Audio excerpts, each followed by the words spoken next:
ज़ुबैर कुंदी साहब, trade mark और monogram या कॉपीराइट के हवाले से ये बताइएगा कि इनके रजिस्ट्रेशन का प्रोसेस क्या होता है, क्योंकि अमूमन देखने को ये बात मिलती है, केसेस ऐसे बन जाते हैं, ख़बरें ऐसी हम सुनते हैं कि किसी ने किसी का ट्रेड मार्क जो है, जो मार्केट में अपनी जगह बना चुका होता है, उसको किसी ने कॉपी कर लिया। इसकी रजिस्ट्रेशन प्रॉपर कैसे होती है? जी, सबसे पहली बात तो ये है कि अगर आपने कोई भी ट्रेड मार्क अपनाया है या बनाया है या कॉइन किया है, तो सबसे पहले आप IPO जाएंगे, इंटेलेक्चुअल प्रॉपर्टी ऑर्गेनाइजेशन के ऑफिस में जाएंगे, वहाँ पे TM 55 देंगे और आप सर्च करवाएंगे। कंप्यूटर के ऊपर सर्च होती है, उसकी सर्च फीस होती है सिर्फ 1500 रुपया। आप 1500 पे करेंगे और एक सर्च आपको रिपोर्ट मिल जाएगी, 2 या 3 दिन के बाद मिल जाती है। सम टाइम अर्जेंट में भी आपको बना के दे देते हैं, लेकिन एक्चुअल जो टाइम है वो 2-3 दिन लग जाते हैं। तो वो सर्च के ऊपर डिटेल आ जाएगी कि आपके मोनोग्राम या ट्रेड मार्क या लोगों के साथ ये रिजेंबलेंस आ रही है फलां ट्रेड मार्क की। फिर इसके बाद क्लासिफिकेशन होती है, हर क्लास की अलग से रजिस्ट्रेशन होती है।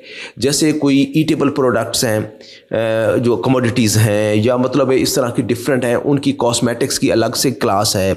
इसी तरीके से जो क्लोथिंग है उनकी अलग क्लास है। इसी तरीके से जो गाड़ियाँ वगैरह हैं उनकी अलग क्लास है। तो हर क्लास का ट्रेडमार्क अलग से रजिस्टर्ड होता है, उसकी रिजेंबलेंस दूसरी के साथ नहीं हो सकती। अगर रिजेंबलेंस में क्या आता है, उसमें अगर जो कलर स्कीम है वो सम टाइम एक डिस्टिंक्ट होती है, उसकी अलग से शनाख्त होती है, उसकी लफाजी वो अलग से, अल्फ़ाबेटिक अलग से उसकी शनाख्त होती है, और उसमें उसका जो डिज़ाइन है अल्फ़ाबेटिक्स का वो या उर्दू में लिखा हुआ है या इंग्लिश में लिखा हुआ है या किसी और लैंग्वेज में है, तो वो आपकी पहचान है, वो आपने कॉइन किया है, आपने ही उसको इंट्रोड्यूस करवाया है, पहले से वो मौजूद नहीं है। तो वो उसका जो पूरी वर्ल्ड में, इसको ना सिर्फ पाकिस्तान में, अगर आपने इस तरह, मैंने रिसेंटली एक केस किया था एग्रीम एंटरप्राइजेस और एग्रीम इनकॉर्पोरेशन। पाकिस्तान के अंदर एक कंपनी बनी, उसका नाम था एग्रीम एंटरप्राइजेस। वो पेस्टिसाइड में उसने बहुत नाम कमाया उस कंपनी ने, और 16 साल के बाद कनाडा की कंपनी ने आकर पाकिस्तान में वो केस कर दिया कि हम इस एग्रीम वर्ड के ओनर्स हैं और हम ही बेसिकली एक्सक्लूसिव राइट्स हमारे पास हैं।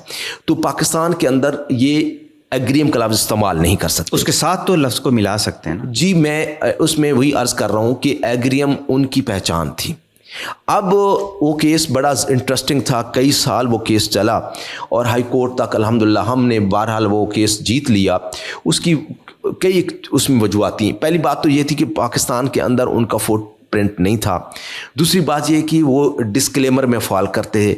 तीसरी बात जो एग्रीम जो थी वो एब्रीवेशन थी, ठीक है। इस तरह के हमने उसमें पाकिस्तान में हम प्रायर यूज़र थे, और बाद में जो है उस कंपनी ने, जो कैनेडियन इनकॉर्पोरेशन थी, वो हमने बताया कि ये जिस क्लास में हम डील कर रहे हैं ये उस क्लास में डील ही नहीं करते। तो इस तरीके से वो बहुत सारा डिटेल में हमने वो उस केस को डील किया। अच्छा, मुझे ये बताएं ना, वैसे मिलता जुलता नाम हो, साथ उसके एक और लफ्ज़ लगा लिया जाए तो ये चल जाता है? नहीं, देखें, उसमें अगर आप अनवेरी कस्टमर को या कंज्यूमर को, जहाँ पे उसके बहकने का खतरा हो, मुमासलत हो और वो उसको पता नहीं चले, जैसे बच्चे हैं, बच्चे कोई कैंडी है, तो कैंडीज़ के मैंने काफ़ी सारे केसेस आए हमारे पास। तो जो कैंडीज़ हैं, बच्चे को तो नहीं पता चलता, वो तो कलर्स को देखते हैं या उसकी पैकिंग को देखते हैं या उसका डिज़ाइन को देखते हैं बच्चे। तो उसकी ना आप कलर स्कीम उस तरह की बना सकते हैं, ना आप नाम की मुमासलत, ना उसकी पैकिंग को। हाँ, एक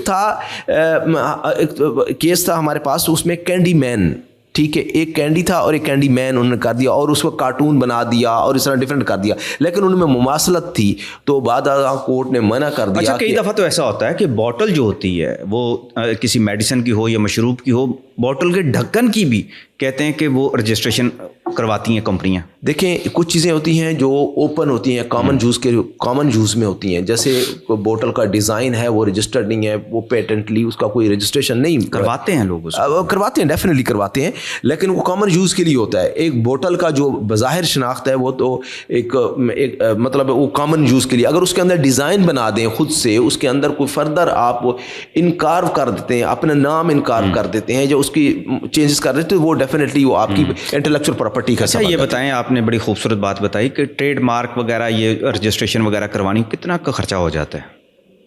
دیکھیں سب سے پہلی بات یہ کہ میں نے آپ کو بتایا کہ سرچ کے لیے 1500 روپے لگتا ہے. اس کے بعد جو 10 سال کی جو فیس ہے وہ تقریباً راؤنڈ اباؤٹ 10,000 بنتی ہے جب آپ کو سرٹیفکیٹ ایشو ہوتا ہے. یا آپ کی جو گزٹ میں جو پبلیکیشنز ہوتی ہیں وہ تو ادارہ کرواتا ہے. تو سٹارٹ میں ہی آپ کا ٹوٹل آپ کر لیں کہ جو اخراجات 15,000 یا 20,000 تک آ جاتے ہیں. لیکن جو سروس کی مادے ہیں وکلاء حضرات یا جو بھی اس کو رجسٹر کروائے گا تو ڈیفینیٹلی اس نے اپنی سروس. کتنا ٹائم لگ جاتا ہے اس میں بھی؟ تو تھوڑا سا ابہام رہتا ہے کہ بعض اوقات ایسا ہوتا ہے کہ ٹریڈ مارک وغیرہ جب اپلائی کیا جاتا ہے اور اس کا سنا ہے کہ ٹائم کافی لگتا ہے, لیکن اس سے پہلے ہی پیپر لوگ دکھانا شروع کر دیتے ہیں کہ لو جی ہماری رجسٹریشن ہو گئی ہے. جی یہ ایک بڑا غلط العام سلسلہ چل رہا ہے. لوگ کیا کرتے ہیں کہ جی ٹریڈ مارک رجسٹریشن کا آفس بنا لیتے ہیں اور وہ لوگوں کو پیسے وغیرہ لے لیتے ہیں اکٹھے اور کہتے ہیں جب سرٹیفکیٹ آئے گا تو ہم سال بعد آپ کو سرٹیفکیٹ دیں گے. حالانکہ سرٹیفکیٹ وہ کیا کرتے ہیں, وہ ایک اپلیکیشن دیتے ہیں. اپلیکیشن جب آپ فائل جمع کرواتے ہیں اپنی فائل کے, جب اس کی تمام جو آئی پی او کی ریکوائرمنٹ ہے جس میں 8 یا 10 جو ہے نا آپ کے لوگوز ہوتے ہیں, آپ کی آئی ڈی کارڈ کی کاپی ہوتی ہے, آپ کا یوزیج کا ثبوت ہوتا ہے, ایویڈنس ہوتی ہے, وہ لگا کے اور آپ فیس وغیرہ جمع کروا کے ساتھ اٹیچ کر دیتے ہیں. تو جب آپ کی اپلیکیشن سبمٹ ہوتی ہے تو اس کا ایک نمبر ایشو ہو جاتا ہے اور آپ کو ایک لیٹر مل جاتا ہے. اب بہت سارے لوگ یہ سمجھتے ہیں کہ ہمارا رجسٹرڈ ہو گیا ہے. یہ رجسٹریشن کا پہلا مرحلہ ہوتا ہے. یہ آپ کی اپلیکیشن کی ایکسیپٹنس کا ایک ثبوت ہوتا ہے. اس کے اوپر ایک اپلیکیشن کا نمبر ہوتا ہے, وہ رجسٹریشن نمبر نہیں ہوتا. لوگوں کو غلط فہمی ہو جاتی ہے اور وہ گھر بیٹھ جاتے ہیں اور بعد ازاں وہ ٹریڈ مارک ان کا ضائع ہو جاتا ہے, کوئی اور پھر رجسٹرڈ اس کے اوپر کروا سکتا ہے. ٹھیک ہے.